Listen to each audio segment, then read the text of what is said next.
Hello everyone, अगर आप JIB PPB exam की तैयारी कर रहे हैं तो यह वीडियो आपके लिए गेम चेंजर हो सकता है। आज हम डिस्कस करने वाले हैं पीपीबी मॉड्यूल ए के सबसे इम्पॉर्टेंट 100 एमसीक्यू, जिसमें न सिर्फ आपको करेक्ट आंसर मिलेंगे बल्कि हर ऑप्शन का, हर क्वेश्चन का और हर ऑप्शन का आपको लॉजिकल एक्सप्लेनेशन भी दिया गया है। अगर आपको एग्जाम में टाइम बचाना है और कंसेप्ट को लास्ट मोमेंट तक में रिवाइज करना है तो इस वीडियो को एंड तक जरूर देखिए। और अगर आपको यह कंटेंट हेल्पफुल लगे तो लाइक करना, शेयर करना और चैनल को सब्सक्राइब करना मत भूलिए। आप लोगों के लिए एक स्पेशल कैप्सूल कोर्स भी तैयार किया है जो आपको एग्जाम क्रैक करने में मदद करेगा, तो नीचे दिए गए लिंक पर क्लिक करके जरूर चेक कीजिए। चलिए शुरू करते हैं बिना टाइम वेस्ट किए। तो सबसे पहला पॉइंट है, सबसे पहला क्वेश्चन है आपके स्क्रीन पर, आप देख सकते हैं principal function of bank is right. तो ये हमारा पहला क्वेश्चन है। तो देखिए पहला ऑप्शन कर रहा है एक्सेप्टिंग डिपॉजिट्स। देखिए सबसे बेसिक फंक्शन जो बैंक का होता है वो होता है लोगों का से पैसा रखना, यानी डिपॉजिट लेना। जैसे आप अपने पैसा सेविंग अकाउंट या फिक्स डिपॉजिट में रखते हैं तो यह बैंक का कोर फंक्शन है, राइट।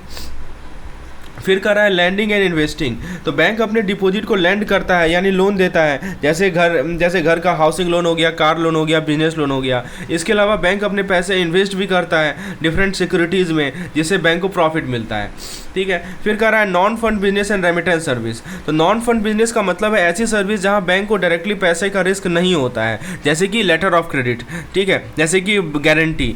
तो रेमिटेंस सर्विस का मतलब होता है कि पैसे भेजने की सर्विस, जैसे आप किसी और कंट्री या शहर में पैसा ट्रांसफ़र करते हैं, तो ये कहलाता है हमारा रेमिटेंस सर्विस। तो ये सभी के सभी सर्विस बैंक प्रोवाइड करती हैं, राइट। तो ऑल ऑफ द अबव। तो देखिए यह ऑप्शन क्लियरली कह रहा है कि बैंक का काम सिर्फ डिपॉजिट लेना और लोन देना नहीं होता, बल्कि नॉन फंड सर्विस और रेमिटेंस भी इसमें शामिल है। तो ये सबसे ज़्यादा कॉम्प्रिहेंसिव आंसर है हमारा ऑप्शन नंबर डी, ठीक है। ओनली ए एंड बी गलत है, ठीक है, तो क्योंकि बाकी ऑप्शन भी सही है, ये इसीलिए हमारा इसका सही जवाब क्या होगा, ऑप्शन नंबर डी। चलिए अगला सवाल की ओर आगे बढ़ते हैं। जब भी कोई बैंक पैसा लेंड करती है कॉर्पोरेट पर्सन को तो उनके बीच का रिलेशनशिप कैसा होता है। दोस्तों ये रिलेशनशिप पे ना एक सवाल हर एक साल कम से कम 2 सवाल आता ही आता है, और बुक में आपको एक टेबल दिया हुआ है। आपसे मैं रिक्वेस्ट करूंगा आप हमारे जेआईबी के टेलीग्राम चैनल में जुड़ जाइए। मैं डेली का डेली हर एक वो इंपॉर्टेंट पॉइंट पोस्ट कर रहा हूँ जो कि एग्जामिनेशन पॉइंट ऑफ व्यू से इंपॉर्टेंट है और जो मैं वीडियोज़ में नहीं कवर कर पाता हूँ। तो आपसे रिक्वेस्ट है कि टेलीग्राम चैनल को जुड़िए, नीचे डिस्क्रिप्शन में लिंक अवेलेबल है, और उसमें मैंने आज ही एक टेबल पोस्ट किया है बुक से के लिए लेकर। तो जरूर आप उस टेबल को मेमोराइज कीजिए। उसमें बैंकर कस्टमर के डिफरेंट टाइप्स ऑफ रिलेशनशिप को समझाया गया है और एक ट्रिक के माध्यम से याद भी करवाया गया है। चलिए दोबारा इस क्वेश्चन में वापस आते हैं। तो आपसे पूछा गया है कि जब भी कोई बैंक किसी कॉर्पोरेट पर्सन को मनी लैंड करती है तो उनके बीच का रिलेशनशिप कैसा होता है। तो पहला ऑप्शन कर रहा है बोरोवर और लेंडर। देखिए ये थोड़ा कंफ्यूजिंग हो सकता है क्योंकि लगता है कि यह सही ऑप्शन है, लेकिन जब हम बैंक और कॉर्पोरेट के रिलेशनशिप देखते हैं तो टेक्निकल टर्म बोरोवर और लेंडर नहीं होता। कॉर्पोरेट पैसा बोरो करता है लेकिन यही पूरा रिलेशनशिप एक्सप्लेन नहीं करता। फिर कर रहा है क्रेडिटर एंड डेटर। देखिए ये सही ऑप्शन है। जब बैंक पैसा देता है तो बैंक क्या बन जाता है, तो बैंक बन जाता है क्रेडिटर, राइट। और कॉर्पोरेट जो है वो क्या हो जाता है, डेटर बन जाता है, राइट। तो क्योंकि डेटर वो होता है जो लोन ले रहा है और क्रेडिटर वो होता है जो पैसा दे रहा है। तो ये हमारा सही जवाब है, डेटर क्रेडिटर। ये नहीं होगा, यह कॉमन टर्म, ये जो है ये उल्टा है। इस सिचुएशन में कॉर्पोरेट डेटर होता है और बैंक क्रेडिटर होता है, इसलिए ये ऑप्शन गलत है। कस्टमर क्लाइंट, देखिए ये कॉमन टर्म है लेकिन यह बैंकिंग रिलेशनशिप को एक्यूरेटली डिफाइन नहीं करता है, इसलिए यह आंसर भी सही नहीं है। तो हमने क्या देखा कि जब भी कॉर्पोरेट बैंक से लोन लेता है तो वो कॉर्पोरेट डेटर बन जाता है और बैंक क्रेडिटर बन जाता है। तो यह दोनों के बीच क्रेडिटर डेटर का रिलेशनशिप सबसे बेस्ट है। चलिए क्वेश्चन नंबर 3 की ओर आगे बढ़ते हैं। आपके सामने एक क्वेश्चन है कि कौन सा रिलेशनशिप क्रिएट होता है जब भी बैंक एक चेक को कलेक्ट करता है क्लियरिंग में। बहुत अच्छा क्वेश्चन है। आपके सामने 4 ऑप्शन दिए गए हैं, आइए समझते हैं। पहला कर रहा है होल्डर फॉर वैल्यू। इसका क्या मतलब हुआ, यह तब होता है जब बैंक खुद कोई इंटरेस्ट या बेनिफिट ले रहा होता है, राइट। जब बैंक खुद कोई इंटरेस्ट या बेनिफिट ले रहा होता है, जैसे मान लीजिए पेमेंट लेने का हक। लेकिन जब बैंक सिर्फ आपका चेक क्लियर कर रहा है तो वो होल्डर फॉर वैल्यू नहीं बनता, इसलिए यह ऑप्शन गलत है। मैं फिर से बता दूं, होल्डर फॉर वैल्यू का मतलब ये हुआ कि जब कोई बैंक खुद कोई इंटरेस्ट या पेमेंट ले रहा है, जैसे मान लीजिए पेमेंट लेने का हक, ठीक है, तब वो होल्डर फॉर वैल्यू कहलाएगा। फिर कह रहा है क्लियरिंग मेंबर एंड प्रिंसिपल। देखिए क्लियरिंग मेंबर तो बैंक होता है, लेकिन ये प्रिंसिपल का रिलेशनशिप एक्सप्लेन नहीं करता। क्लियरिंग का प्रोसेस में यह स्पेसिफिक रिलेशनशिप होता ही नहीं है, ठीक है। फिर दोस्तों एजेंट एंड प्रिंसिपल, हाँ ये सही ऑप्शन है। जब बैंक आपका चेक कलेक्ट करता है ना, तो बैंक का रोल क्या होता है, एजेंट का रोल होता है, राइट। और आप क्या होते हैं, आप प्रिंसिपल होते हैं, राइट। बैंक आपके बिहाफ में काम करता है, इसीलिए इस रिलेशनशिप को एजेंट प्रिंसिपल कहते हैं। दोस्तों हमारा पीपीबी का एक प्लेलिस्ट तैयार है, जिसमें आपको पीवीबी के theory videos, MCQs videos, quick revision session videos, फिर उसके बाद दोस्तों इस प्रकार के हमारे previous year question videos available हैं। यदि आप उस प्लेलिस्ट को देखना चाहते हैं तो आप फिर से हमारे टेलीग्राम चैनल में जुड़ जाइए, यानी तो इस वीडियो के डिस्क्रिप्शन में जाइए, वहाँ पे मैंने प्लेलिस्ट आपके साथ शेयर किया है। वो प्लेलिस्ट में जितने भी वीडियोज है उसको जरूर देखिए। उसको आप 1x 2x पे ज़्यादा स्पीड पे भी देख सकते हैं, यदि आपके पास टाइम कम है तो ऑप्शन सी इसका क्या है, सही जवाब है। ऑप्शन डी जो है वो गलत है। ऑप्शन डी कर रहा है कलेक्टिंग बैंक एंड होल्डर। देखिए यह टर्म सही है, लेकिन यह एक्चुअल रिलेशनशिप नहीं को डिफाइन नहीं करता, ठीक है। यहाँ पे चेक कलेक्शन की बात हो रही है, तो याद रखिएगा एजेंट प्रिंसिपल का रिलेशनशिप सबसे अप्रोप्रिएट है। अगला सवाल है डिमांड डिपॉजिट और those which can be withdrawn. बहुत सिंपल सवाल है, ठीक है, क्योंकि डिमांड डिपॉजिट ऑप्शन ए कर रहा है ऑन रिक्वेस्ट। थोड़ा सा कंफ्यूजिंग हो सकता है, क्योंकि डिमांड डिपॉजिट को आप रिक्वेस्ट पर नहीं बल्कि डिमांड पर विड्रॉ करते हैं, इसलिए यह ऑप्शन थोड़ा मिसलीडिंग है। ऑन सैंक्शन बाय मैनेजर, बिल्कुल गलत। डिमांड डिपॉजिट में आपको किसी सैंक्शन या परमिशन की जरूरत नहीं होती है। ऑप्शन सी का है ऑन डिमांड। देखिए बिल्कुल सही बात है। डिमांड डिपॉजिट ऐसे होते हैं जिसे आप जब चाहें तब निकाल सकते हैं, जैसे सेविंग अकाउंट या करंट अकाउंट, जहां पे आप डायरेक्टली एटीएम या चेक के थ्रू अपना पैसा निकाल सकते हैं। ऑन परसुएजन, तो यह ऑप्शन बिल्कुल फनी है। आपको अपना पैसा निकालने के लिए किसी को कन्विंस या परसुएट करने की आवश्यकता बिल्कुल नहीं है। चलिए अगला सवाल की ओर आगे बढ़ते हैं, राइट। तो हमने अभी तक हमने क्या देखा, 2 पॉइंट इस दोनों क्वेश्चन में हमने क्या सीखा। हमने ये देखा कि जब आपका बैंक चेक क्लियर करता है तो बैंक एजेंट होता है और आप प्रिंसिपल होते हैं, इसीलिए इस रिलेशनशिप को हम लोग एजेंट प्रिंसिपल कहते हैं। देखिए एमसीक्यू केवल ये मत लीजिए कि हमने क्वेश्चन सॉल्व किया, हमने ये उसे कंसेप्ट क्या लिया ये देखिए। फिर दूसरा क्वेश्चन से हमने क्या कंसेप्ट लिया कि डिमांड डिपॉजिट को आप जब चाहें ऑन डिमांड विड्रॉ कर सकते हैं। चलिए अगले सवाल की ओर आगे बढ़ते हैं। आपसे पूछा जा रहा है कि मर्चेंट बैंकर कौन होता है, हु आर मर्चेंट बैंकर। तो पहला ऑप्शन कर रहा है फाइनेंशियल ब्रोकर। देखिए merchant banker directly financial broker नहीं होते। फाइनेंशियल ब्रोकर यूजुअली बीच में काम करते हैं, और किसके लिए काम करते हैं, ये बायर और सेलर के लिए काम करते हैं, राइट। लेकिन मर्चेंट बैंकर का काम ब्रोकरेज से ज़्यादा होता है, इसलिए यह ऑप्शन क्या है, गलत है। फाइनेंशियल इंटरमीडिएटरी, बिल्कुल सही। मर्चेंट बैंकर फाइनेंशियल इंटरमीडिएटरी होते हैं जो कंपनीज और इन्वेस्टर के बीच में काम करते हैं। तो एक तरफ कंपनी होती है और एक तरफ इन्वेस्टर होते हैं। अब ये करते क्या है, तो ये करते हैं क्या कि ये इन्वेस्टमेंट, लोन, उसके बाद मर्जर के प्रोसेस में मदद करते हैं, इसलिए यह करेक्ट आंसर है, ठीक है। उसके बाद कह रहा है क्रेडिट अप्रेजल। देखिए ये गलत है, क्योंकि मर्चेंट बैंकर सिर्फ क्रेडिट अप्रेजल नहीं करते, उनका काम का स्कोप ज़्यादा ब्रॉड होता है। और अंडर राइटर, तो अंडर राइटर भी हो सकते हैं, मर्चेंट बैंक अंडर राइटर भी हो सकते हैं, लेकिन यह उनका एक रोल है, ठीक है, पूरा फंक्शन नहीं है, इसलिए यह ऑप्शन इनकम्प्लीट है। इसका सही जवाब क्या है, फाइनेंशियल इंटरमीडिएटरी। चलिए अगला सवाल की ओर आगे बढ़ते हैं। Let's move on to the next question. अगला क्वेश्चन आपके स्क्रीन पर है, केवाईसी का क्या ऑब्जेक्टिव है, ठीक है। पहला कह रहा है option to ensure appropriate customer identification, बिल्कुल सही बात है। केवाईसी यानी नो योर कस्टमर, इसका मेन पर्पज है कि बैंक अपने कस्टमर के बारे में सही इन्फॉर्मेशन हो। इसमें कस्टमर का नाम, उसका एड्रेस, उसका आइडेंटिटी प्रूफ सब वेरीफाई किया जाता है। ऑप्शन बी कर रहा है to monitor transaction of suspicious nature, हाँ यह भी सही है। केवाईसी के थ्रू बैंक सस्पिशियस ट्रांजैक्शन को मॉनिटर कर सकता है, जैसे मनी लॉन्ड्रिंग या इलीगल एक्टिविटी का डिटेक्शन। ऑप्शन सी कर रहा है to ensure that customer would not deceive the bank, यह गलत है। केवाईसी का ऑब्जेक्टिव यह नहीं होता है कि कस्टमर बैंक को चीट न करे, बल्कि कस्टमर की सही आइडेंटिटी और उनके ट्रांजैक्शन का रिकॉर्ड मेंटेन करना होता है। ऑप्शन डी कर रहा है to the ensure that if the loan is given it would not become an NPA. देखिए यह गलत है। लोन का एनपीए यानी नॉन परफॉर्मिंग एसेट बनने का या न बनने का केवाईसी से डायरेक्ट कनेक्शन नहीं होता। केवाईसी कस्टमर आइडेंटिफिकेशन और ट्रांजैक्शन मॉनिटरिंग के लिए होता है, ठीक है। इसका सही जवाब क्या है, ओनली ए एंड बी, बिल्कुल सही बात। केवाईसी का प्राइमरी ऑब्जेक्टिव है कस्टमर आइडेंटिफिकेशन और सस्पिशियस ट्रांजैक्शन का मॉनिटरिंग, ये याद रखिएगा, पूछा जाता है, राइट। चलिए तो अभी तक हमने जो 2 क्वेश्चन देखे उसमें हमने क्या सीखा, हमने ये देखा कि जो मर्चेंट बैंकर का प्राइमरी रोल है फाइनेंशियल इंटरमीडिएटरी का, जो कंपनीज और इन्वेस्टर के बीच फाइनेंशियल ट्रांजैक्शन को फैसिलिटेट करते हैं। और दूसरा पॉइंट हमने देखा कि केवाईसी का मेन ऑब्जेक्टिव है कस्टमर की आइडेंटिटी वेरीफाई करना और सस्पिशियस ट्रांजैक्शन को मॉनिटर करना। चलिए अगला सवाल की ओर आगे बढ़ते हैं। आपके सामने सवाल है कि bank appoint a dash who is responsible for submission of report to FIUIND, बताइए क्या सही जवाब होगा। देखिए ऑप्शन ए कह रहा है डेजिग्नेटेड डायरेक्टर। देखिए गलत ऑप्शन है, डेजिग्नेटेड डायरेक्टर का रोल इंपॉर्टेंट है, लेकिन जहां तक FIUIND की बात है, FIUIND क्या होता है, फाइनेंशियल इंटेलिजेंस यूनिट इंडिया। तो FIUIND के लिए रिपोर्ट सबमिट करने का काम डेजिग्नेटेड डायरेक्टर का नहीं होता। कंपनी सेक्रेटरी का काम कॉर्पोरेट गवर्नेंस से रिलेटेड है, ठीक है, इनका काम किससे है, कॉर्पोरेट गवर्नेंस से रिलेटेड है, राइट। लेकिन FIUIND रिपोर्ट सबमिट करने की उनकी रिस्पॉन्सिबिलिटी भी नहीं होती है। प्रिंसिपल ऑफिसर, देखिए बिल्कुल सही बात है, बैंक प्रिंसिपल ऑफिसर को अपॉइंट करते हैं जो रिस्पॉन्सिबल होते हैं FIUIND को सस्पिशियस ट्रांजैक्शन रिपोर्ट या अदर रिपोर्ट सबमिट करने के लिए।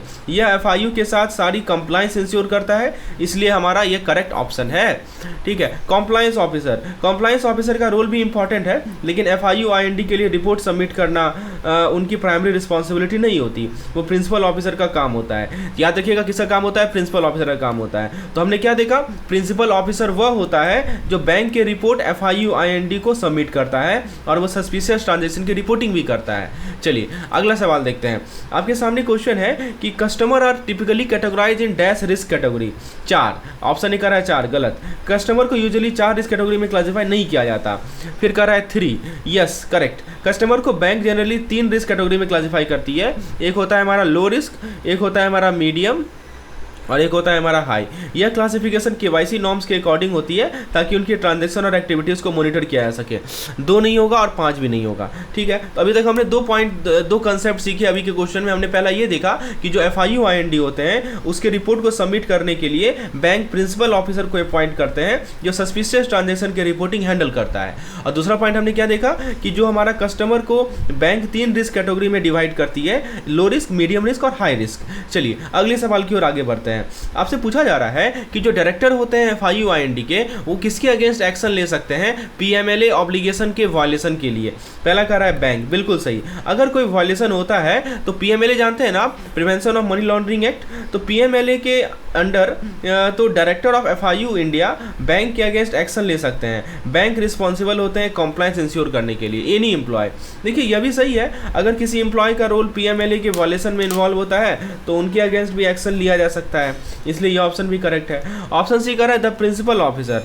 देखिए प्रिंसिपल ऑफिसर करेक्ट है, प्रिंसिपल ऑफिसर रिस्पॉन्सिबल होता है रिपोर्टिंग और कंप्लायंस के लिए, तो अगर कोई वायलेशन होता है तो उसके अगेंस्ट भी एक्शन लिया जा सकता है। ऑल ऑफ द अबव, तो ये बिल्कुल सही आंसर है, क्योंकि डायरेक्टर FIUIND जो हमारे डायरेक्टर होते हैं FIUIND बैंक के, एम्प्लॉयज़ और प्रिंसिपल ऑफिसर के अगेंस्ट एक्शन ले सकते हैं अगर PMLA ऑब्लिगेशन का वायलेशन होता है। तो याद रखिएगा डायरेक्टर FIUIND सबके अगेंस्ट एक्शन ले सकता है, चाहे वो बैंक हो, चाहे वो बैंक का एम्प्लॉय हो, चाहे वो प्रिंसिपल ऑफिसर हो, अगर PMLA का वायलेशन होता है तो ये याद रखना है। चलिए अगला सवाल की ओर आगे बढ़ते हैं। Non profit organisation transaction report pertains to dash in the account of NPO। NPO होता है नॉन प्रॉफिट ऑर्गेनाइजेशन, ठीक है। तो देखिए पहला ऑप्शन कह रहा है कैश ट्रांजेक्शन, ये बिल्कुल गलत है, क्योंकि NPO ट्रांजैक्शन रिपोर्ट सिर्फ कैश ट्रांजैक्शन के लिए नहीं होता। कैश ट्रांजैक्शन एक पार्ट हो सकता है, लेकिन रिपोर्ट का फोकस क्या होता है, रिसीट के थ्रेशोल्ड वैल्यू पे होता है, राइट। तो जो हमारा रिसीट है उसका थ्रेशोल्ड वैल्यू क्या है, उस पे इसका होता है। फिर कह रहा है ऑल ट्रांजैक्शन, देखिए यह गलत है, रिपोर्ट केवल सभी ट्रांजैक्शन पर नहीं होता बल्कि स्पेसिफिक रिसीट के ऊपर होता है जो कि एक सर्टेन थ्रेशोल्ड वैल्यू से ज़्यादा होती है। मतलब एक वैसा रिसीट जो कि एक वैल्यू हमने फिक्स किया उसके ऊपर यदि है तो होगा। फिर कह रहा है receipt above a threshold value, ये बिल्कुल सही है। ध्यान रखिएगा कि जो हमारे non profit organisation transaction report में उन रिसीट को रिपोर्ट किया जाता है जो कि एक स्पेसिफाइड थ्रेशोल्ड वैल्यू से ज़्यादा होती है, इसीलिए ये इसका सही जवाब है। ऑप्शन डी कर रहा है कैश रिसीट, ये भी गलत है, क्योंकि देखिए कैश रिसीट रिपोर्ट सिर्फ कैश रिसीट के लिए नहीं होता। तो हमने क्या देखा यहाँ पे कि जो हमारा NPO होता है, नॉन प्रॉफिट ऑर्गेनाइजेशन होते हैं, और ये रिपोर्ट उन रिसीट को मॉनिटर करता है जो थ्रेशोल्ड वैल्यू से ज़्यादा होता है। तो अभी तक हमने जो 2 क्वेश्चन देखे उसमें क्या कंसेप्ट सीखा हमने पहला ये देखा कि जो हमारे डायरेक्टर होते हैं FIUIND के, वो एक्शन ले सकते हैं बैंक, एम्प्लॉय और प्रिंसिपल ऑफिसर के अगेंस्ट अगर PMLA ऑब्लिगेशन वायलेट होता है। और दूसरा पॉइंट हमने क्या देखा कि जो हमारे non profit organisation transaction report होता है उन रिसीट को मॉनिटर करता है जो थ्रेशोल्ड वैल्यू से ज़्यादा होती है। होपफुली आपको ये लेसन एंजॉय अच्छा लग रहा होगा। प्लीज़ वीडियो को लाइक करें, और दोस्तों यदि आपके पास समय कम बच रहा है, यदि आपको थोड़ा डाउट में है कि क्या पढ़ें क्या छोड़ें, तो हमारा कैप्सूल कोर्स इसीलिए बनाया गया है। मात्र 120 रुपये में आपको कैप्सूल कोर्स मिलता है। उस कोर्स के अंदर आपको क्विजेज मिलते हैं प्रैक्टिस करने के लिए, क्विक रिवीजन सेशन का पीडीएफ मिलता है, वन लाइनर का पीडीएफ मिलता है, और साथ ही साथ दोस्तों आपको व्हाट टू स्टडी का पीडीएफ मिलता है। व्हाट टू स्टडी एक गेम चेंजर हो सकता है आपके एग्जामिनेशन पॉइंट ऑफ व्यू से। तो यदि आप उसे अवेल करना चाहते हैं तो या तो मुझे इस नंबर पर व्हाट्सएप करें, नंबर आपके स्क्रीन पर यहाँ शो हो रहा है, और ये नहीं तो दोस्तों डिस्क्रिप्शन सेक्शन में जाइए, वहाँ पर मैंने कोर्स का लिंक दे रखा है। चलिए आगे बढ़ते हैं हम लोग नेक्स्ट क्वेश्चन की ओर। आपसे पूछा जा रहा है कि जो हमारा कस्टमर एक्सेप्टेंस पॉलिसी होता है बैंक का, वो स्टेट करेगा कि bank will not open an account, bank कब अकाउंट ओपन नहीं करेगी। पहला कह रहा है which is operated by a third party on the behalf of account holder. मतलब ये हुआ कि ये गलत है। देखिए बैंक ऐसे अकाउंट खोल सकती है जो किसी थर्ड पार्टी के थ्रू ऑपरेट हो, प्रोवाइडेड उनका वैलिड अथॉरिटी और डॉक्यूमेंटेशन होना है। ठीक है, ये सही नहीं है। फिर कह रहा है कि यहाँ ध्यान दीजिएगा नॉट लिखा हुआ है, इसीलिए थोड़ा सा पढ़ना है आपको क्वेश्चन को ध्यान से। Which is not open an account for a professional intermediary for it client. मतलब क्या हुआ, यह भी गलत है। बैंक प्रोफेशनल इंटरमीडिएटरी के लिए अकाउंट खोल सकती है लेकिन एप्रोप्रिएट ड्यू डिलिजेंस और कस्टमर वेरिफिकेशन के साथ। ऑप्शन सी का रहा इन बेनामी नेम।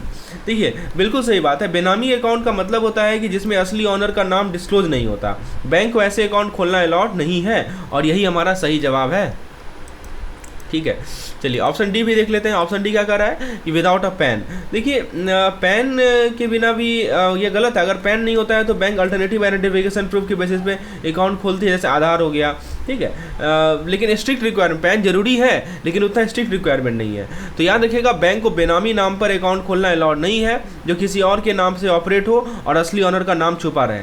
चलिए अगला सवाल देखते हैं। Customer identification is required to be done for international transfer of fund of. बहुत बढ़िया सवाल है। ठीक है, इसका सही जवाब क्या होगा ये डिस्कस करते हैं।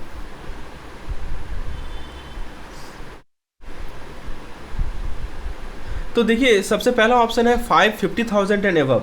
तो देखिए क्या कर रहा है, गलत ऑप्शन है। इंटरनेशनल फंड ट्रांसफर के लिए 50,000 का लिमिट नहीं होता है। राइट, 50,000 का लिमिट नहीं होता है। हर ट्रांसफर पर ड्यू डिलिजेंस की जरूरत होती है, चाहे अमाउंट 50,000 हो या उससे कम हो।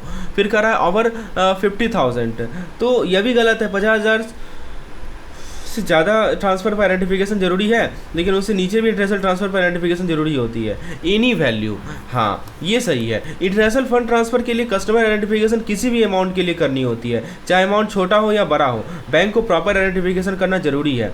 नन ऑफ द अबव तो नहीं होगा। तो अभी तक हमने जो दो क्वेश्चन देखे उसको की पॉइंट्स को एक बार समराइज कर लेते हैं। पहला पॉइंट हमने ये देखा कि बैंक कभी भी बेनामी नाम पे अकाउंट नहीं खोलती है as per their customer acceptance policy, और इंटरनेशनल फंड ट्रांसफर के लिए कस्टमर आइडेंटिफिकेशन किसी भी वैल्यू के अमाउंट पर रिक्वायर्ड होता है।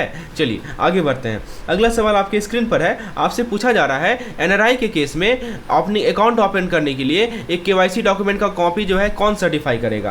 पहला कर रहा है ऑप्शन एनआरआई खुद सर्टिफाई करेगा। ठीक है, employer of the NRI certify करेगा। फिर कह रहा है कि कोई भी बैंक ब्रांच सर्टिफाई करेगा। ठीक है, और लास्ट ऑप्शन है जज सर्टिफाई करेगा। सही जवाब है इसका जज सर्टिफाई, जज उसे सर्टिफाई करेगा। राइट, और फिर उसके बाद among the document stated below dash is not an OVD. कौन सा ओवीडी नहीं है? तो ओवीडी क्या होता है? Officially valid document. ठीक है, तो देखिए जॉब कार्ड बाय नरेगा है, लेटर बाय एनपीआर है, और फिर नेशनल पॉपुलेशन रजिस्ट्री बोलते हैं इसको, proof of position of Aadhaar number है, लेकिन यह पैन कार्ड नहीं है OVD. Right, please remember it, PAN is not an OVD. चलिए उसके बाद दोस्तों अगला सवाल है आपके स्क्रीन पर। यदि कोई कंपनी है जो कि which is not listed company नहीं है, तो जो भी इंडिविजुअल जिसके पास इतना शेयर से ज़्यादा है वो उसका बेनिफिशियल ऑनर कहा जाता है। वो शेयर कितना होता है ये आपसे सवाल पूछा गया है। बहुत बढ़िया सवाल है। देखिए पहला ऑप्शन कह रहा है 15%, गलत है। अगर किसी इंडिविजुअल के पास शेयर कैपिटल का सिर्फ 15% हो तो उन्हें बेनिफिशियल ऑनर नहीं माना जाएगा। राइट, 30%। देखिए ये ऑप्शन भी गलत है। 30% से ज़्यादा शेयर होल्डिंग बेनिफिशियरी ऑनरशिप का क्राइटेरिया नहीं है, यह सिर्फ हायर थ्रेशोल्ड है। 10%, यह भी सही नहीं है। 10% का होल्डिंग बेनिफिशियल ऑनर बनने के लिए काफ़ी नहीं है, क्योंकि यह थ्रेशोल्ड लिमिट से कम है। 25% इसका सही जवाब है। देखिएगा अगर किसी इंडिविजुअल के पास टोटल शेयर कैपिटल का 25% या उससे ज़्यादा होल्डिंग है तो वो उन्हें बेनिफिशियल ऑनर माना जाएगा। यह सब कंपनी के लिए इंपॉर्टेंट होता है, चाहे वो लिस्टेड हो या नॉन लिस्टेड हो। इससे कोई मतलब नहीं है कि लिस्टेड है कि नॉन लिस्टेड है। ठीक है, तो हमने क्या सीखा कि यदि हमारा कंपनी नॉन लिस्टेड कंपनी है, राइट, तो उस केस में अगर किसी इंडिविजुअल के पास टोटल शेयर कैपिटल का 25%, मान लीजिए कि टोटल शेयर कैपिटल है 1000 करोड़, तो उसका 25% हम निकालेंगे तो 250 करोड़ आएगा। तो 250 करोड़ किसी इंडिविजुअल के पास टोटल शेयर कैपिटल हो या उससे ज़्यादा हो तो उसको बेनिफिशियल ऑनर माना जाता है। ये कंडीशन याद रखिएगा। चलिए आगे बात करते हैं। जब अकाउंट ओपन करते हैं तो इंट्रोडक्शन ऑप्शनल है, तो ये गलत है। अकाउंट खोलते वक्त इंट्रोडक्शन को ऑप्शनल नहीं समझा जाता क्योंकि यह इंपॉर्टेंट होता है आइडेंटिटी वेरीफाई करने के लिए। नॉट टू बी टेकन, ये भी गलत है, right, not to be taken. हाँ, देखिए क्या कह रहा है कि अकाउंट खोलते वक्त अकाउंट ओपनिंग के प्रोसेस में इंट्रोडक्शन को नहीं लेना होता है, बैंक को प्रॉपर केवाईसी नॉर्म फॉलो करने होते हैं, लेकिन इंट्रोडक्शन की रिक्वायरमेंट नहीं होती है। तो ऐसा इंट्रोडक्शन की रिक्वायरमेंट नहीं होती। डिस्क्रिशनरी भी गलत है कि कोई डिस्क्रिशनरी प्रोसेस नहीं है, क्योंकि इंट्रोडक्शन के बिना अकाउंट खोलने का प्रैक्टिस होता है और कंपलसरी भी नहीं है, ठीक है। तो अकाउंट खोलते वक्त इंट्रोडक्शन को नहीं लेना होता है या केवाईसी रिक्वायरमेंट के अगेंस्ट नहीं होता है, ठीक है। तो अभी तक हमने 2 क्वेश्चन देखे, आपने समझ लिया कि जो नॉन लिस्टेड कंपनीज होती है उनके लिए बेनिफिशियरी ऑनरशिप का थ्रेशोल्ड लिमिट है 25%, और अकाउंट खोलते वक्त इंट्रोडक्शन नहीं लेना होता, केवाईसी नॉर्म्स के हिसाब से प्रॉपर वेरिफिकेशन करना होता है। चलिए अगला सवाल देखते हैं हम लोग, आपके स्क्रीन पर है। आपके सामने क्वेश्चन है, a minor for whom the court has appointed a guardian attain majority on the completion of, obviously 18 साल होगा, इसमें तो कोई दराई नहीं है, ठीक है। चलिए एक सवाल और देखते हैं। Minor account can be open in the guardianship of, तो मदर हो या फादर हो ये गार्जियन बन सकते हैं, राइट। चलिए एक सवाल, बहुत अच्छा सवाल है आपके स्क्रीन पर। तो आपसे पूछा जा रहा है कि there should be 2 person to open a partnership account in a bank, in which of the following case an account can be open. अब देखिए 2 आदमी है जो कि पार्टनरशिप अकाउंट ओपन करना चाह रहा है, तो किस केस में अकाउंट ओपन किया जा सकता है। पहला कह रहा है कि एक्स का एज 25 साल है, वाई का एज 17 साल है। देखिए पार्टनरशिप अकाउंट के लिए दोनों पार्टनर का मेजर होना जरूरी होता है। मेजर मतलब जो 18 साल से ज़्यादा की उम्र का हो। यहाँ पर एक्स तो 25 साल का है, ठीक है, जो कि ठीक है, लेकिन वाई सिर्फ अभी 17 साल का माइनर है, जो कि गलत है। इस वजह से यह ऑप्शन गलत है, माइनर किसी भी पार्टनरशिप फर्म का पार्टनर नहीं बन सकता। फिर बी देखिए 25 और 21 साल, तो यह ऑप्शन क्या है, बिल्कुल सही है। दोनों ही 18 साल से ऊपर हैं और दोनों ही पार्टनरशिप अकाउंट ओपन कर सकते हैं। एक्स 17 साल, वाई 16 साल, तो यह ऑप्शन भी गलत है क्योंकि दोनों ही माइनर है। पार्टनरशिप अकाउंट सिर्फ तब खुल सकता है जब दोनों पार्टनर मेजर हो, ठीक है। और फिर क्या करें, Kumari Subha aged 30 year and Kumari Rachna aged 16 year, daughter of Kumari Subha, ये भी इस केस में भी ऑप्शन गलत है। और लास्ट कर रहा है X 71 year, Y 57 year but lunatic, यहाँ पे देखिए लुनेटिक लिखा हुआ है। तो ये देखिए लुनेटिक मतलब क्या हुआ कि चाहे उम्र सही हो लेकिन वाई लुनेटिक है, मतलब कि मेंटल कंडीशन सही नहीं है। एक लुनेटिक इंसान बैंक का पार्टनरशिप अकाउंट का पार्टनर नहीं बन सकता है, ठीक है। तो इसका सही जवाब क्या है, ऑप्शन नंबर बी इसका सही जवाब है। चलिए अगला सवाल की ओर आगे बढ़ते हैं। आपके सामने नेक्स्ट क्वेश्चन है, HUF अकाउंट खोलने के लिए कौन कर्ता बन सकता है, ठीक है। अब यहाँ कंडीशन क्या दिया हुआ है, शिव कुमार फादर है, फिर मिसेस रमावती ये शिव कुमार की माँ है, और शरद कुमार वो उसका बेटा है, ठीक है। ये 3 चीज़ नाम लिखा हुआ है, शिव कुमार, रमावती और शरद कुमार, ठीक है। तो आपसे सवाल ये पूछा जा रहा है कि HUF अकाउंट खोलने के लिए कौन कर्ता बन सकता है, राइट। चलिए पहला ऑप्शन देखते हैं, बहुत अच्छा सवाल है। देखिए क्वेश्चन के माध्यम से कंसेप्ट हम लोग क्लियर कर रहे हैं। चलिए शिव कुमार की बात करें तो देखिए एक HUF क्या होता है, हिंदू अनडिवाइडेड फैमिली होता है। एक HUF में कर्ता कौन होता है, कर्ता वो इंसान होता है जो फैमिली का हेड होता है, यानी ट्रेडिशनली फादर होते हैं। तो यहाँ शिव कुमार फैमिली के हेड है, इसलिए यह ऑप्शन क्या है हमारा, सही है। शरद कुमार, देखिए शरद कुमार गलत है, शरद कुमार उनका बेटा है और जब तक शिव कुमार जिंदा है तब तक बेटा कर्ता नहीं बन सकता, कर्ता यूजुअली पहला मेल हेड होता है। मिसेस रमावती, यह ऑप्शन भी गलत है क्योंकि मिसेस रमावती शिव कुमार की माँ है, लेकिन कर्ता का रोल यूजुअली मेल हेड को दिया जाता है। इन स्पेशल केसेस माँ कर्ता तब बन सकती है जब फैमिली में कोई मेल एडल्ट ना हो, लेकिन यहाँ शिव कुमार अवेलेबल है। फिर कह रहा है बोथ शिव कुमार एंड रमावती, यह भी गलत है। HUF का कर्ता एक टाइम पे सिर्फ एक ही इंसान हो सकता है, दोनों नहीं हो सकते। बोथ शिव कुमार एंड शरद कुमार, यह भी गलत है। तो इस क्वेश्चन का सही जवाब है option number A, Shiv Kumar, क्योंकि वो फैमिली का हेड है और HUF का कर्ता बनने के लिए एलिजिबल है, राइट। तो हमने क्या देखा, अभी तक 2 पॉइंट हमने क्लियर किए। अभी हमने पहला पॉइंट ये क्लियर किया कि जो पार्टनरशिप अकाउंट के लिए दोनों पार्टनर का मेजर होना जरूरी है, मतलब 18 साल से ऊपर की उम्र होनी चाहिए। और दूसरा पॉइंट हमने क्या देखा कि HUF अकाउंट में कर्ता फैमिली का हेड होता है जो ट्रेडिशनली फादर या सीनियर मोस्ट मेल मेंबर होते हैं। चलिए अगला सवाल की ओर आगे बढ़ते हैं। नेक्स्ट क्वेश्चन आपके स्क्रीन पर है, a current account can not be operated by. तो पहला ऑप्शन कह रहा है वुमेन, तो यह गलत है क्योंकि कोई भी वुमेन अगर उसकी एज 18 साल से ज़्यादा है इजीली करंट अकाउंट ऑपरेट कर सकती है। करंट अकाउंट खोलने और ऑपरेट करने के लिए जेंडर कोई बैरियर नहीं होता है, फिर कह रहा है इंडिविजुअल, तो यह भी गलत है कि एक इंडिविजुअल चाहे वो मेल हो या फीमेल हो करंट अकाउंट ऑपरेट कर सकता है। यह अकाउंट ज़्यादातर बिजनेस लोगों के लिए होता है जो रेगुलर बैंकिंग ट्रांजेक्शन करते हैं, लेकिन इंडिविजुअल भी इसे यूज़ कर सकते हैं, तो ये भी नहीं होगा। इलिटरेट पर्सन, हाँ यह सही ऑप्शन है। इलिटरेट पर्सन को करंट अकाउंट ऑपरेट करने की परमिशन नहीं होती, क्योंकि करंट अकाउंट के ट्रांजेक्शन कॉम्प्लेक्स हो सकते हैं और उनको हैंडल करने के लिए साइनिंग, रिटर्न एग्रीमेंट और डॉक्यूमेंट्स की ज़रूरत होती है। इसलिए बैंक इलिटरेट पर्सन को सिर्फ सेविंग अकाउंट खोलने की परमिशन देती है। नॉन रेजिडेंट, तो देखिए नॉन रेजिडेंट की बात करें तो यह ऑप्शन गलत है। नॉन रेजिडेंट भी करंट अकाउंट खोल सकते हैं, उनके पास एनआरओ या एनआरई अकाउंट हो तो, ठीक है, तो यह कोई रिस्ट्रिक्शन नहीं है। चलिए अगला सवाल देखते हैं। A minor age a dash or more is allowed to operate a saving bank account independently. 12 नहीं होगा जब तक माइनर, यह ऑप्शन गलत है। 8 साल का बच्चा सेविंग अकाउंट ऑपरेट नहीं कर सकता। 15 साल भी थोड़ा कन्फ्यूजिंग है। 10 साल सही जवाब। आपको पता होना चाहिए कि 10 साल या उसके ज़्यादा का होता है तो वो सेविंग अकाउंट ओपन कर सकता है, इंडिपेंडेंटली ऑपरेट कर सकता है, या बैंक के रूल के हिसाब से डिसाइड होता है। लेकिन यूजुअली 10 साल के बाद माइनर अपना अकाउंट ऑपरेट कर सकता है, ये ध्यान रखिएगा। तो हमने 2-3 पॉइंट अभी तक क्लियर किए। पहला पॉइंट ये देखा, इलिटरेट पर्सन को करंट अकाउंट ऑपरेट नहीं कर सकते, लेकिन सेविंग अकाउंट खोल सकते हैं। और माइनर बच्चे जो 10 साल से उससे ज़्यादा है, सेविंग अकाउंट इंडिपेंडेंटली ऑपरेट कर सकते हैं। चलिए अगला सवाल देखते हैं। For a safe deposit locker a customer can make dash nominee, ठीक है, कितना नॉमिनी बना सकता है, ठीक है। तो पहला सगारा 1 गलत है। सेफ डिपॉजिट लॉकर के लिए कस्टमर 1 से ज़्यादा नॉमिनी अपॉइंट कर सकता है। फिर 4 कर रहा है, तो ये फिक्स नंबर के नॉमिनी पर रिस्ट्रिक्शन नहीं होता है, ये भी गलत है। मोर देन 1, हाँ ये सही है, क्योंकि एक कस्टमर अपने लॉकर अकाउंट के लिए 1 से ज़्यादा नॉमिनी अपॉइंट कर सकता है। मतलब अगर कस्टमर चाहे तो 2 या उससे ज़्यादा लोगों को नॉमिनी बना सकता है, इसलिए यह ऑप्शन क्या है, करेक्ट है, राइट। और ऑप्शन नंबर 4 को देखते हैं। ऑप्शन नंबर 4 क्या है, 2, ये भी नहीं होगा। चलिए अगला सवाल देखते हैं। Interest rate on fix deposit can be different on deposit in rural area. देखिए यह ऑप्शन गलत है। Fix deposit interest rate rural या अर्बन एरिया के हिसाब से डिफरेंट नहीं होता।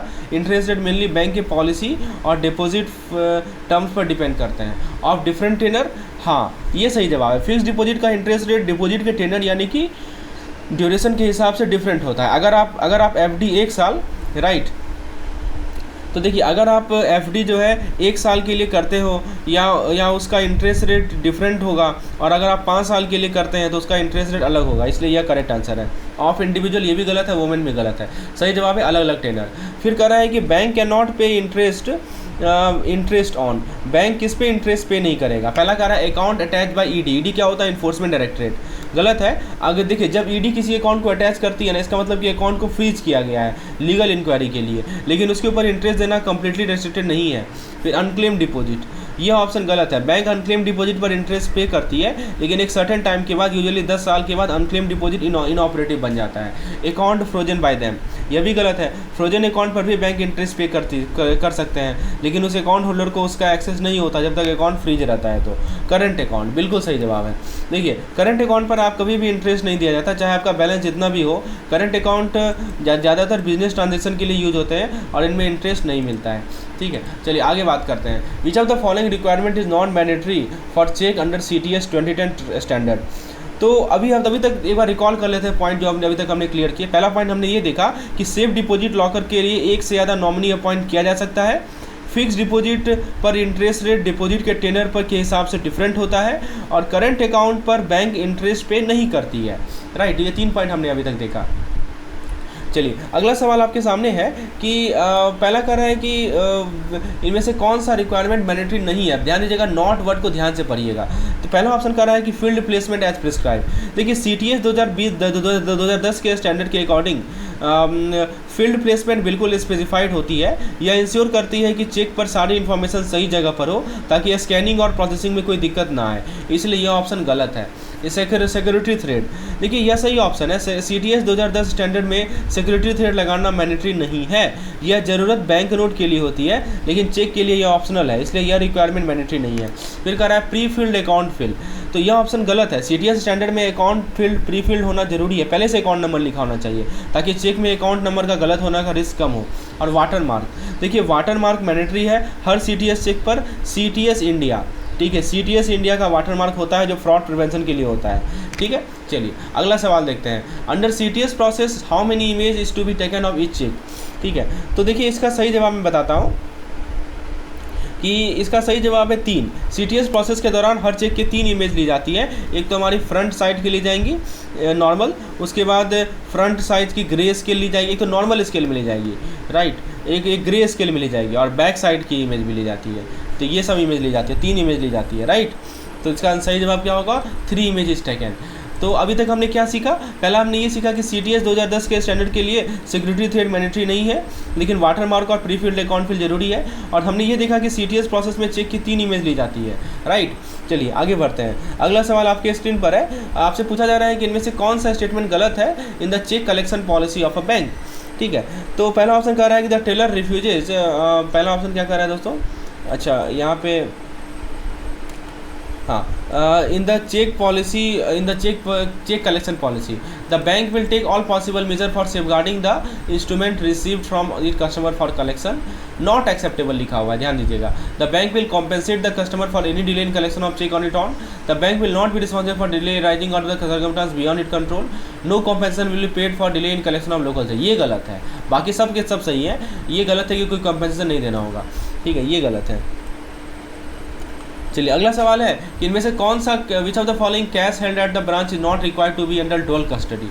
Cashier hand balance, note of less than 100 denomination, cash balance in the form of coin, all of the above. तो जो कैशियर का हैंड बैलेंस है उसको हम लोग को डुअल कस्टडी में नहीं रखना है। डुअल कस्टडी समझते हैं ना, ऑफिसर और क्लर्क का जो कस्टडी होता है, that is called dual custody. इनमें से कौन सा एक्शन प्रॉपर है काउंटरफीट नोट को हैंडल करने के लिए?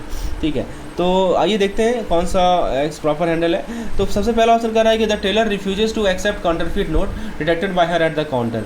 ये ऑप्शन गलत है। अगर एक टेलर को काउंटरफीट नोट मिलती है तो वह उसे रिफ्यूज़ नहीं कर सकती, एक स्टैंडर्ड प्रोसेस होता है जिसे फॉलो करना पड़ता है।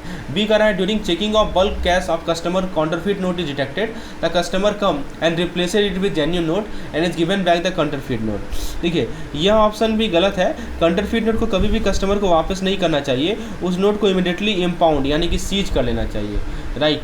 सीज किया जाता है और रिपोर्ट किया जाता है। ऑप्शन सी कह रहा है कि the teller detect a counterfeit note at the counter, keep it against receipt given to the customer, the note is destroyed by the head cashier. क्या लगता है ये ऑप्शन?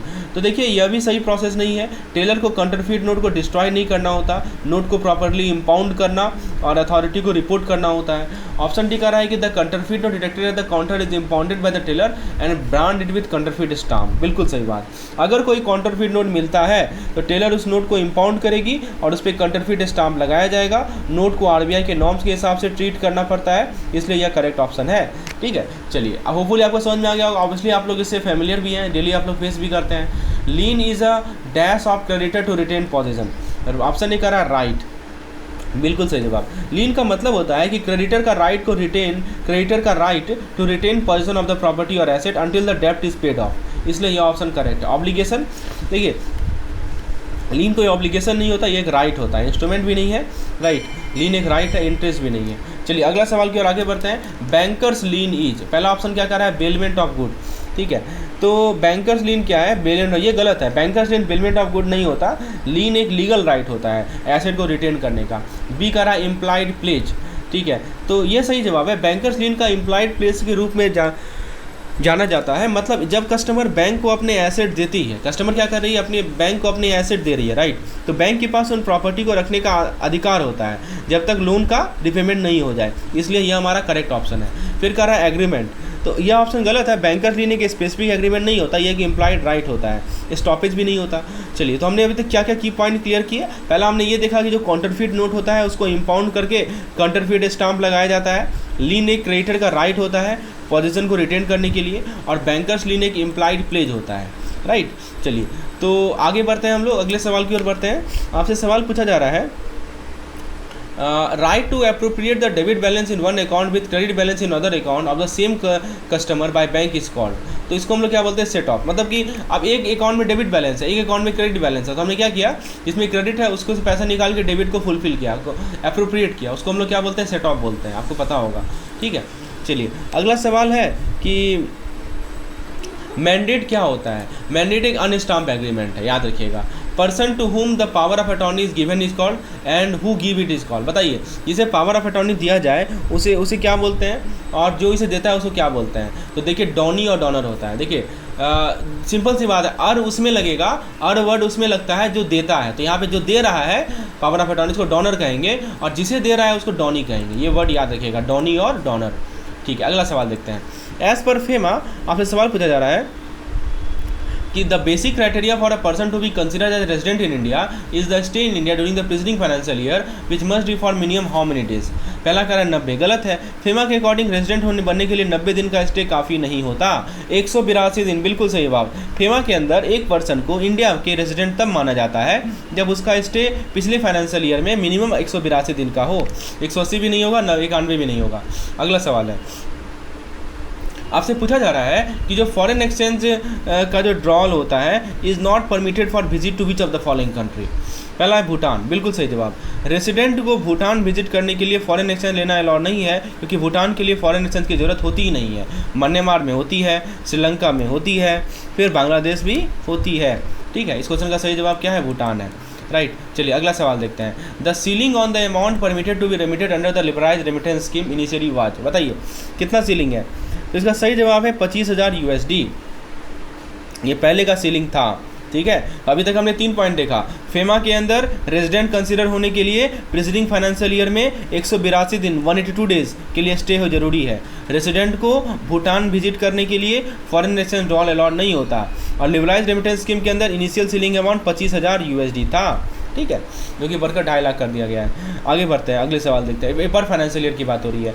फिर कह रहा है कि आपसे सवाल पूछा जा रहा है कि जो remittance Indo Nepal remittance scheme के अंदर होता है वो कौन से सिस्टम के अंदर होता है, ये आपको पता होना चाहिए, और वो होता है नेफ्ट के अंदर, NEFT। तो इंडो नेपाल रेमिटेंस स्कीम के अंदर फंड ट्रांसफ़र NEFT के सिस्टम के थ्रू होता है। यह एक रिलायबल और कॉस्ट इफेक्टिव मेथड है, राइट, जिससे दोनों देशों के बीच फंड ट्रांसफ़र फैसिलिटेट करती है। अगला सवाल आपके स्क्रीन पर है, आपसे पूछा जा रहा है कि fund in dash account can not be fully रिपेट्रिएटेड outside India. बहुत अच्छा सवाल है। ठीक है, पहला है NRE। देखिए NRE होता है हमारा नॉन रेजिडेंट एक्सटर्नल अकाउंट, तो इसके फंड को आप पूरा का पूरा ले जा सकते हैं, NRO अकाउंट। तो NRO होता है नॉन रेजिडेंट ऑर्डिनरी, इसके फंड को भी रिपेट्रिएट किया जा सकता है, लेकिन टैक्स और लिमिट देकर।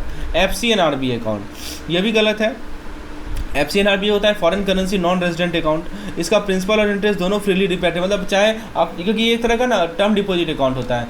ठीक है, टाइम डिपॉजिट, तो बेसिकली इसमें जो भी प्रिंसिपल है, जो भी इंटरेस्ट है, सब आप ले जा सकते हैं। और SNRR अकाउंट, ये सही जवाब। SNRR क्या होता है, स्पेशल नॉन रेजिडेंट रूपी अकाउंट, तो इसके फंड को फुली रिपेट्रिएट नहीं किया जा सकता accept in specific condition. Exception भी है कुछ कंडीशन में।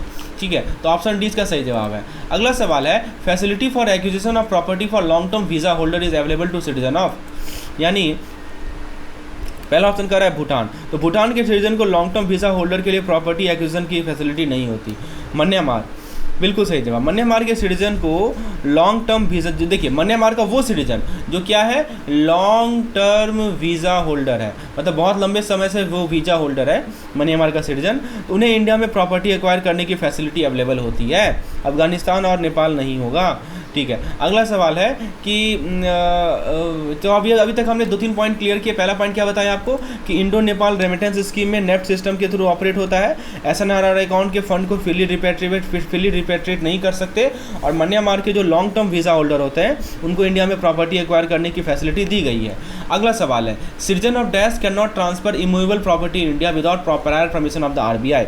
ठीक है, तो क्या कर रहा है कि किस कंट्री का सिटीजन जो है इमूवेबल प्रॉपर्टी को ट्रांसफर नहीं कर सकता बिना RBI के परमिशन के। सीरिया, गलत है। सीरिया के सिटीजन को इंडिया में प्रॉपर्टी ट्रांसफर करने के लिए RBI की परमिशन की जरूरत नहीं होती।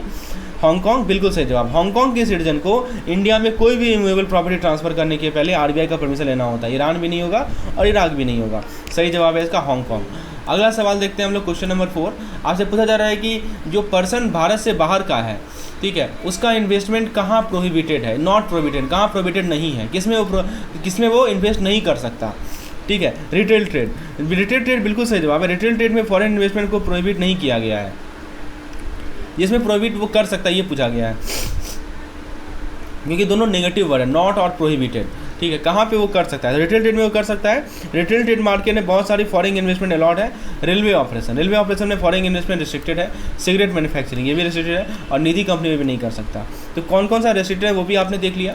फिर अगला सवाल कर रहा है कि जो हमारा फॉरेन करेंसी डिनोमिनेटेड अकाउंट होता है वो भारत में मेंटेन किया जा रहा है, वो किस फॉर्म में नहीं हो सकता?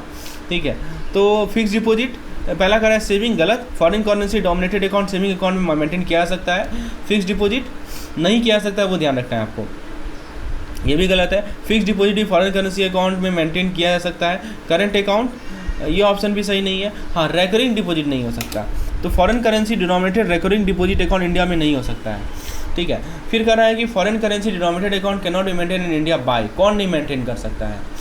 कोई कैन नॉट वर्ड ध्यान दीजिएगा। पहला ऑप्शन कर रहा है ship Manning agency in India, गलत है। शिप मैनिंग एजेंसी इंडिया में फॉरेन करेंसी डिनोमिनेटेड अकाउंट रख सकते हैं। इंडियन कंपनी रिसीविंग एफडीआई, गलत है। एफडीआई लेने वाली इंडियन कंपनी का भी foreign currency denominated account maintain कर सकता है। Exporter exporting against advance payment, देखिए बिल्कुल सही जवाब है। एक्सपोर्टर जो एडवांस पेमेंट पर काम कर रहे हैं वो foreign currency denominated account India में नहीं रख सकते। और कंपोजिट इंश्योरेंस ब्रोकर भी इसका गलत जवाब है, ऑप्शन नंबर सी इसका सही जवाब है। अगला सवाल है, foreign currency account outside India can be open by any individual in India. तो अभी तक हमने 2-3 पॉइंट क्लियर किए। पहले हमने ये देखा कि हांगकांग के सिटीजन को इंडिया में प्रॉपर्टी ट्रांसफर के लिए आरबीआई से परमिशन लेनी होती है। रिटेल ट्रेड में फॉरेन इन्वेस्टमेंट अलाउड है। Foreign currency denominated recurring deposit account नहीं इंडिया में नहीं हो सकता। और एक्सपोर्टर जो एडवांस पेमेंट पर डील करते हैं वो foreign currency denominated account India में नहीं रख सकते। ठीक है, अगला सवाल है कि foreign currency account outside India can be operated open by any individual, ये ट्रू फॉल्स स्टेटमेंट है। देखिए इसका ये बिल्कुल सही जवाब है। इंडियन रेजिडेंट को foreign currency account outside India खोलने की परमिशन मिलती है अंडर सर्टेन कंडीशन, स्पेशली जब वो एनआरआई बन जाते हैं या उनके बिजनेस का रिक्वायरमेंट होता है। ठीक है, तो कोई भी नहीं ओपन कर सकता, कोई भी ओपन कर सकता है लेकिन कुछ कंडीशन के अंदर। A person on temporary visit abroad can not open a foreign currency account there, तो ये गलत है, क्योंकि अगर कोई टेम्प्रोरी विजिट पर है तो वो भी फॉरेन करेंसी अकाउंट खोल सकता है, लेकिन इसके लिए सर्टेन रूल फॉलो करनी पड़ती है। ठीक है, चलिए आगे अगले सवाल की ओर आगे बढ़ते हैं। आपके पास जो नेक्स्ट क्वेश्चन है वो ये है, इनमें से कौन सा डिनोट करता है कैश मैनेजमेंट सर्विस को? ठीक है, तो पहला कह रहा है holding minimum cash at the branch, तो यह ऑप्शन गलत है। कैश मैनेजमेंट सर्विस का मतलब कैश को एफिशिएंटली मैनेज करना होता है, ना कि सिर्फ ब्रांच में मिनिमम कैश होल्ड करना। Providing adequate cash at ATM, यह भी गलत है। एटीएम के लिए कैश प्रोवाइड करना एक स्मॉल पार्ट हो सकता है, लेकिन कैश मैनेजमेंट का ब्रॉडर कंसेप्ट लिक्विडिटी मैनेजमेंट से रिलेटेड है। Providing solution to optimize liquidity of corporate, बिल्कुल सही जवाब है। ठीक है, कैश मैनेजमेंट सर्विस का मेन फोकस होता है कॉर्पोरेट के कैश फ्लो को मैनेज करना, ताकि लिक्विडिटी अच्छी तरह से यूज की जा सके। अगला सवाल है, a firm cash program is aimed at accelerating cash inflow and controlling cash outflow, बिल्कुल सही जवाब। कैश मैनेजमेंट का मेन गोल होता है कि इनफ्लो को जल्दी रिसीव किया जाए और आउटफ्लो को अच्छी तरह से मैनेज किया जाए। तो हमारा ये सब यही क्या है, ये क्या है, हमारा सही जवाब है, राइट। चलिए आगे बात करते हैं हम लोग अगले सवाल की ओर। अब फर्म, ये तो हमने देखा section 131 of the NI act. ठीक है, इसमें क्या कहा जा रहा है कि अभी तक हमने 2-3 पॉइंट देखे। पहला पॉइंट क्या देखा कि इंडियन रेजिडेंट के पास foreign currency account outside India खोलने का ऑप्शन होता है under specific condition. Temporary visit पर जाने वाले इंडिविजुअल भी फॉरेन करेंसी अकाउंट अब्रोड खोल सकते हैं। कैश मैनेजमेंट सर्विस का मेन फोकस कॉर्पोरेट के लिक्विडिटी को ऑप्टिमाइज करना होता है, और एक फर्म का कैश प्रोग्राम इनफ्लो को एक्सेलरेट करना और आउटफ्लो को कंट्रोल करना होता है। ठीक है, तो ये ध्यान रखना है। उसके बाद एक सवाल और है कि एक scientific cash management solution result in which of the following. पहला ऑप्शन क्या कर रहा है, सिग्निफिकेंट सेविंग इन टाइम, बिल्कुल सही है। एक साइंटिफिक कैश मैनेजमेंट सॉल्यूशन से क्या होगा, टाइम की बचत होती है क्योंकि सब कुछ एफिशिएंटली मैनेज होता है। डिक्रीज इन इंटरेस्ट कॉस्ट, गलत है। देखिए ये भी सही है, इंटरेस्ट कॉस्ट डिक्रीज होना मतलब क्या होता है, जब कैश मैनेजमेंट एफिशिएंट होता है ना तो इंटरेस्ट कॉस्ट भी कम होता है, क्योंकि आप अपने फंड का बेस्ट यूज़ करते हैं। Greater accounting accuracy, cash management के से अकाउंटिंग एक्यूरेसी बढ़ती है क्योंकि ट्रांजैक्शन का प्रॉपर रिकॉर्ड रखा जाता है। इसका सही जवाब है ऑल ऑफ द अबव। अगला सवाल है, वाइल सेलेक्टिंग अ बैंक, क्या कर रहा है दोस्तों, सवाल को समझिए। आपसे सवाल ये पूछ रहा है कि जब आप बैंक को सेलेक्ट करते हैं, right, while selecting a bank for sourcing cash management service a corporate takes into account pricing, reliability and security, बिल्कुल सही जवाब। जब कोई कॉर्पोरेट बैंक सेलेक्ट करता है कैश मैनेजमेंट सर्विस के लिए तो वह प्राइसिंग, रिलायबिलिटी, सिक्योरिटी फैक्टर को ध्यान रखता है, क्योंकि यह सब जरूरी है, राइट। चलिए अब हम लोग सेक्शन 131 की बात करते हैं। तो हमने क्या देखा, क्वेश्चन पूछा जा रहा है कि जो हमारा सेक्शन 131 है एनआई एक्ट का, राइट। अच्छा शायद ये क्वेश्चन छूट रहा है यहाँ पे,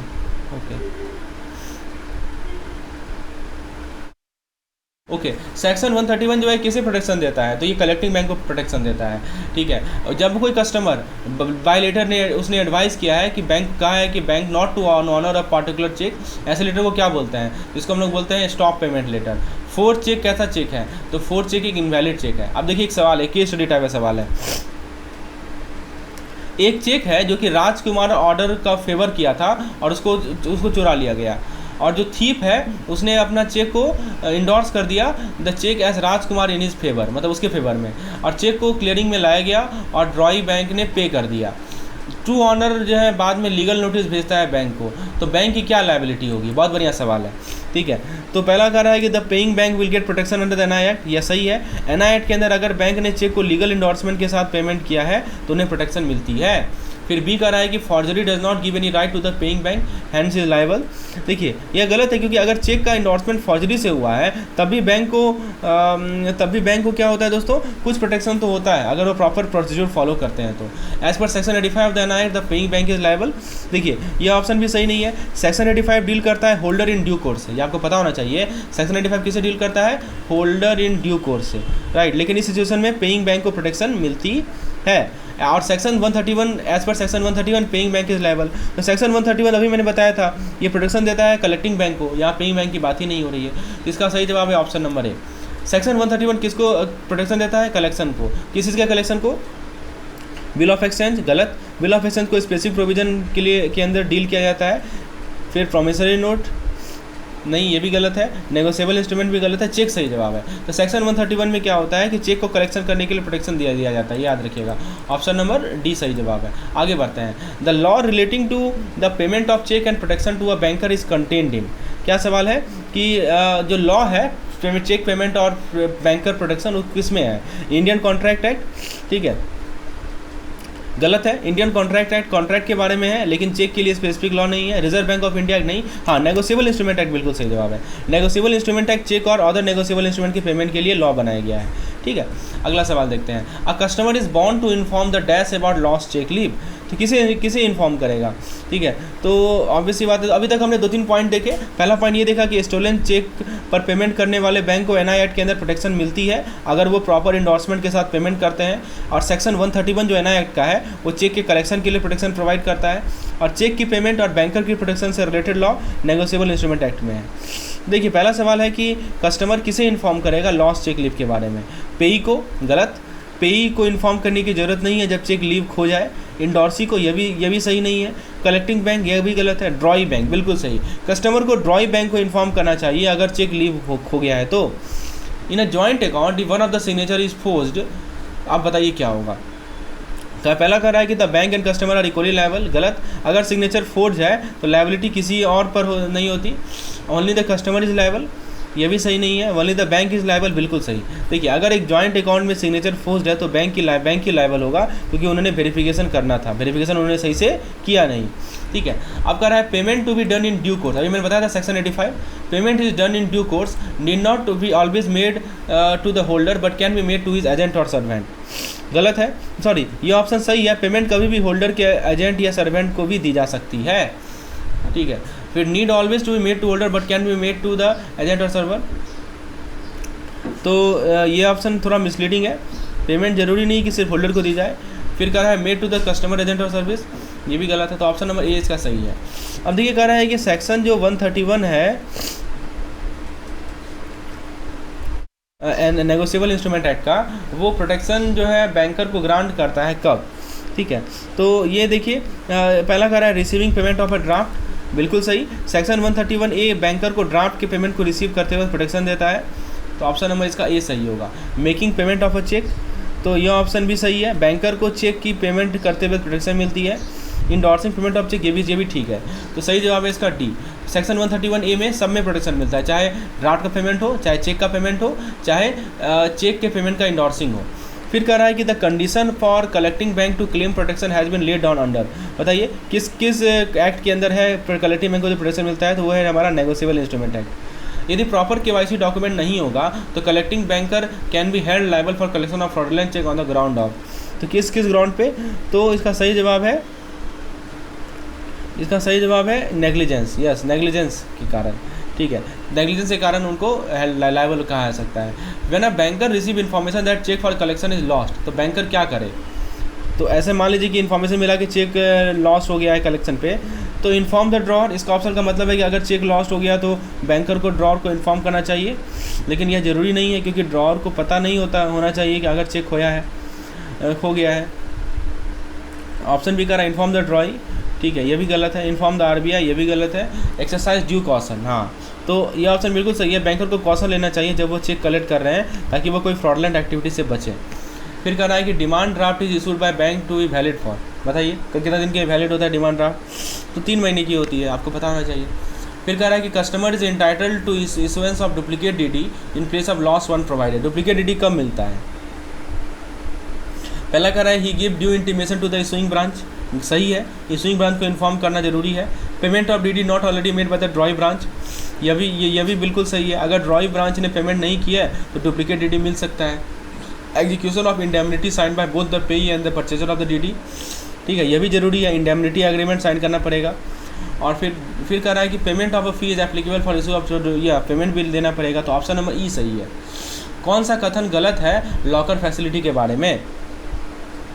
ठीक है, बताइए कौन सा कथन गलत है? तो पहला ऑप्शन क्या कर रहा है कि in the case of a sole hirer of a safety locker nomination can be made in the favour of only one individual. यह स्टेटमेंट सही है। अगर एक सोल हायरर है तो वह सिर्फ एक नॉमिनी का नाम दे सकता है। बी कह रहा है कि locker can not be hired by a limited company, specified association and society. तो क्या लगता है, ये स्टेटमेंट गलत है। लिमिटेड कंपनी और स्पेसिफाइड एसोसिएशन भी लॉकर हायर कर सकते हैं, तो यही हमारा सही जवाब होगा, कि गलत पूछा है ना। In the case of death of a sole locker hirer when there is nomination access to locker may be given to the nominee, बिल्कुल सही बात है। अगर नॉमिनी है तो उससे एक्सेस दिया जा सकता है डेथ होने पर। और कह रहा है कि when there are joint locker hirer having a contract of locker hirer with either a survival clause and when there is no nomination access to the locker may be given to the survivor in case of death of the one of the hirer. हाँ, ये भी सही जवाब है, ठीक है। अगला सवाल है कि आरटीजीएस के रिगार्डिंग कौन कथन गलत है? Fund are transfer from the branch of one bank to the branch of another bank, सही है।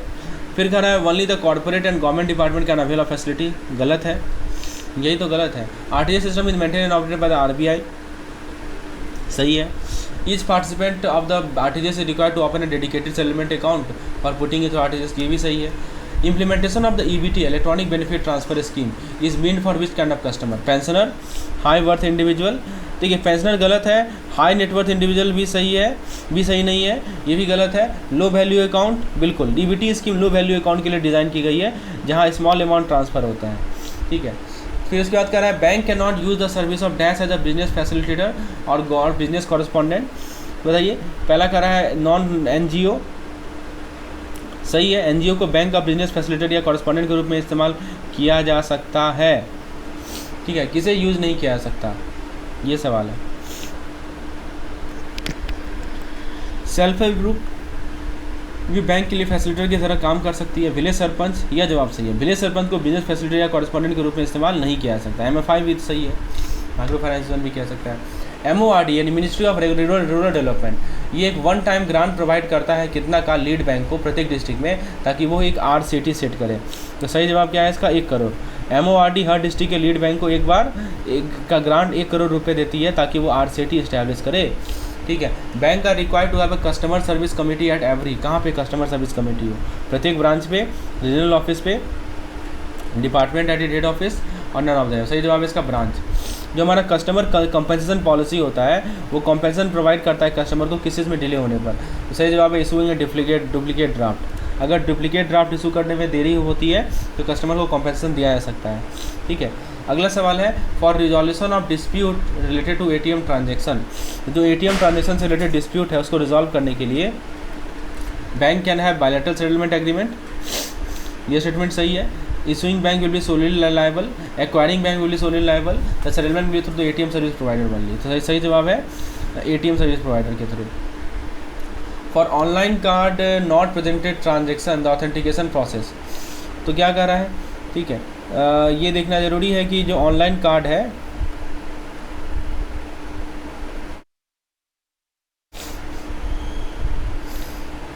Online card not present transaction the authentication process.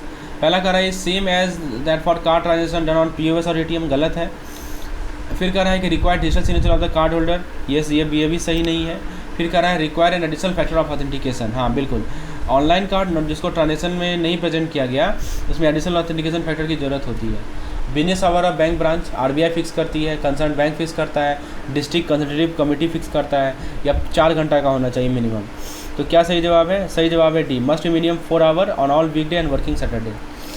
The obligation of the bank to keep affair of their customer secret and confidential कहाँ से आता है? तो ये आता है कॉन्ट्रैक्चुअल रिलेशनशिप से। किस केस में बैंक ऑथराइज है कि वो इन्फॉर्मेशन शेयर करेगी? पहला कह रहा है कि मिसेज बी, ठीक है, Mrs B wife of Mr A come and ask the bank balance in saving bank account in single name, गलत है। बैंक सिर्फ अकाउंट होल्डर की परमिशन के बिना इन्फॉर्मेशन नहीं दे सकती। The balance in the saving bank account is blocked as per the attachment order of the income tax officer under advice to the customer and the income tax department, ठीक है।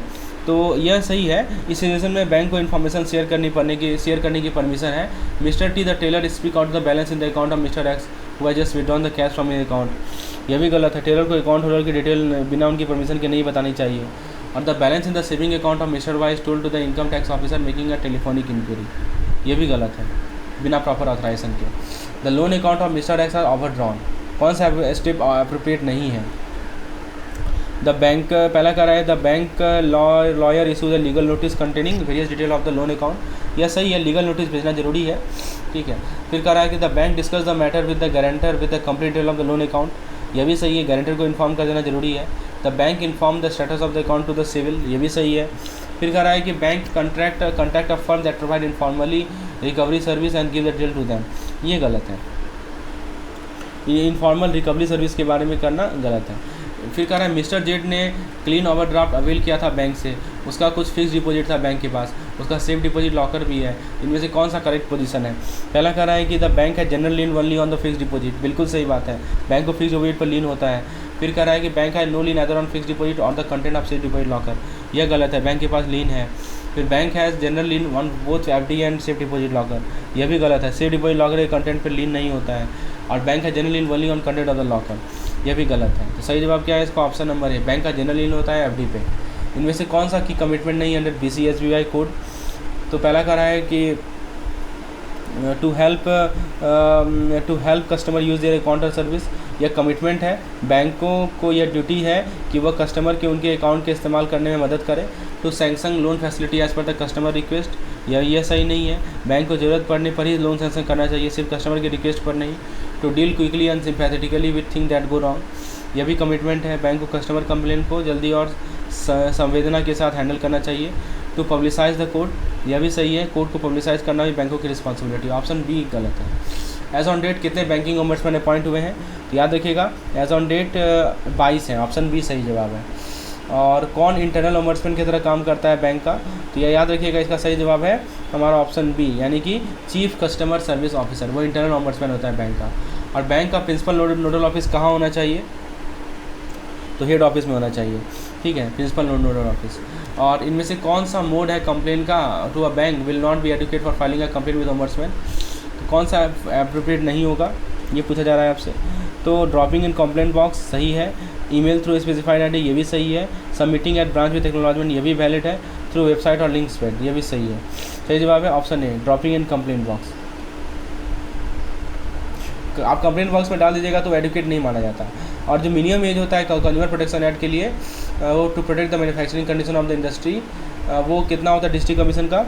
तो सही जवाब है डिस्ट्रिक्ट कमीशन का member बनने के लिए एज 35 साल की होनी चाहिए, 35 year. State consumer protection council को कब से एक साल में कितना बार मीट करना चाहिए? तो एक साल में इन्हें 2 बार मीट करना चाहिए। अब एक पर्सन ने मिक्सर ग्राइंडर खरीदा एक रिटेलर से, और उसका मोटर शॉप 10 मिनट के बाद जो है रन कर रहा है, ठीक है, स्टॉप कर गया और चलते चलते 10 मिनट में रुक गया, तो लायबिलिटी जो है डिफेक्ट का किसका होगा? प्रोडक्ट मैन्युफैक्चरर का, बिल्कुल सही बात है। फिर ट्रेडर का गलत है, रिटेलर का गलत है, प्रोडक्ट सर्विस प्रोवाइडर का ये भी गलत है, सर्विस प्रोवाइडर की लायबिलिटी अलग होती है, तो जो प्रोडक्ट को मैन्युफैक्चर किया उसकी लायबिलिटी होगी। फिर कह रहा है कि the tenor of mediator on the panel of mediation cell is, बताइए मेडिएटर का टेनर कितना होता है? तो मेडिएटर का टेनर होता है आपका 5 साल का, ठीक है। चलिए उसके बाद दोस्तों और भी कुछ क्वेश्चन हैं, इसको हम लोग अगले वीडियो में डिस्कस करेंगे। धन्यवाद।